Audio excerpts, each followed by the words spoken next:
thing that's really captivated my imagination as a farmer is that our approach to growing food could actually be not only in harmony with nature, but it could be inspired by nature's example.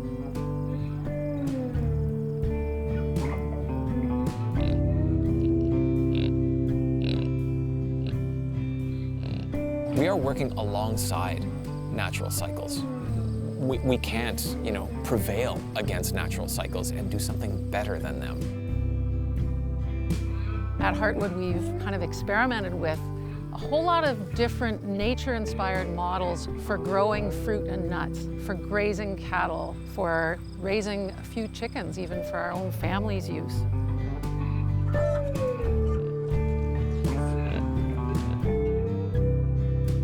I often look back with some surprise at how things actually materialized, how things ripened, how the storyline took shape. It's only in hindsight that you actually sort of see the full shape of the story. We are oriented towards not so much controlling for an outcome that we're expecting. Our role is to create conditions for life to thrive.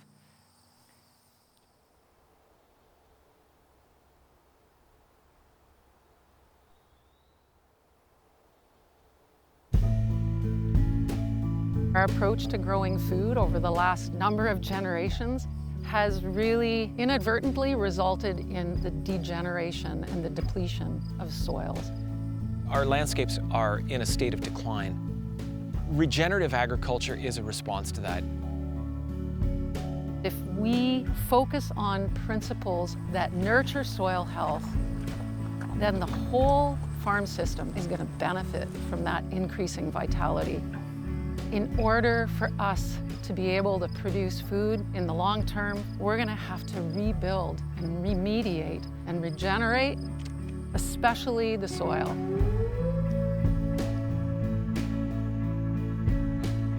What we're creating here is what I like to think of as food for the future. We have a part to play, but we don't control it.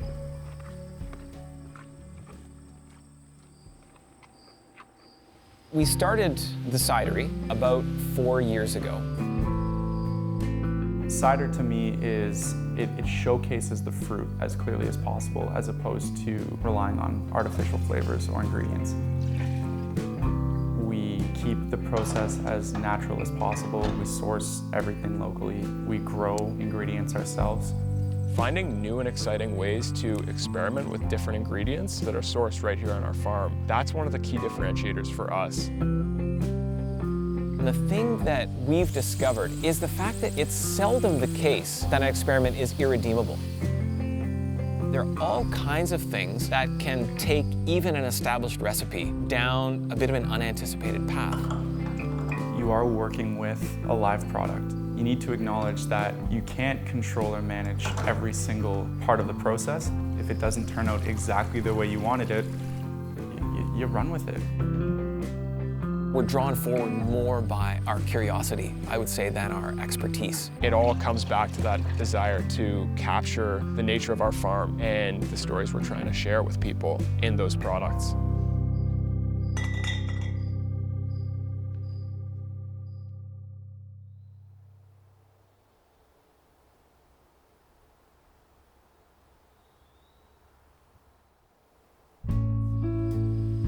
When we think about the ways that sunlight relates to soil, which relates to a tree and its wood, to the branch, to the blossom, to the bud, to the fruit, to the juice that's yielded by the fruit, every step along that way, something is being transformed. All of these living beings, the animals, the plants, are in relationship with each other, and they're in relationship with the soil.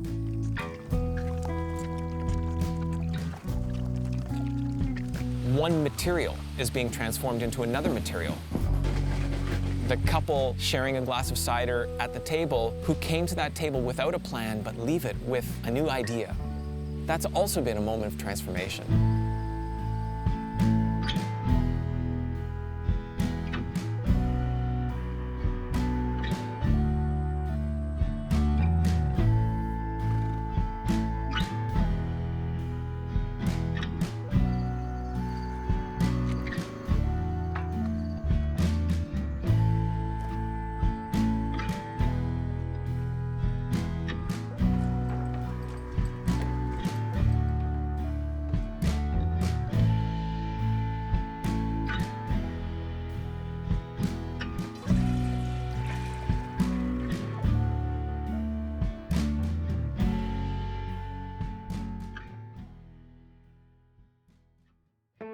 This is our main pasture field, and over the years I've been doing something called managed grazing. What we've done at Heartwood is to create a farm landscape that is informed by the model of a natural savanna ecosystem.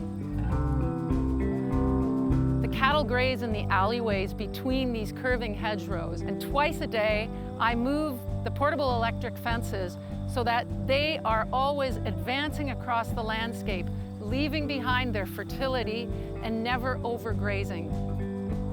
This is one of the ways that we can build soil and the health of the whole system.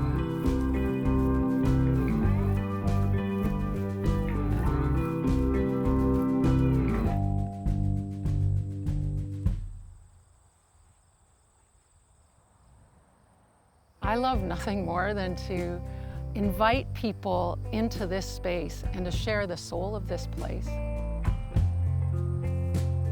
It feels like being able to live here in this place is just a real gift, and it is something that we have always wanted to share with the community.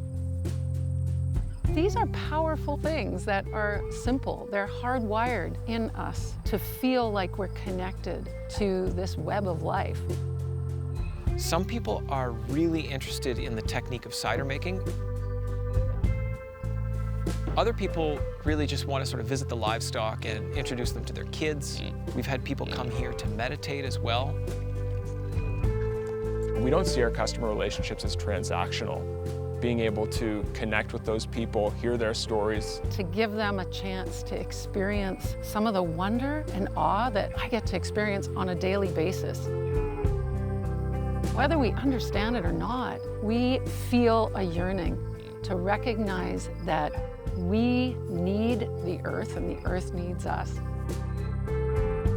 Being in a setting like this, it's such an inviting context. It invites learning, it invites conversation.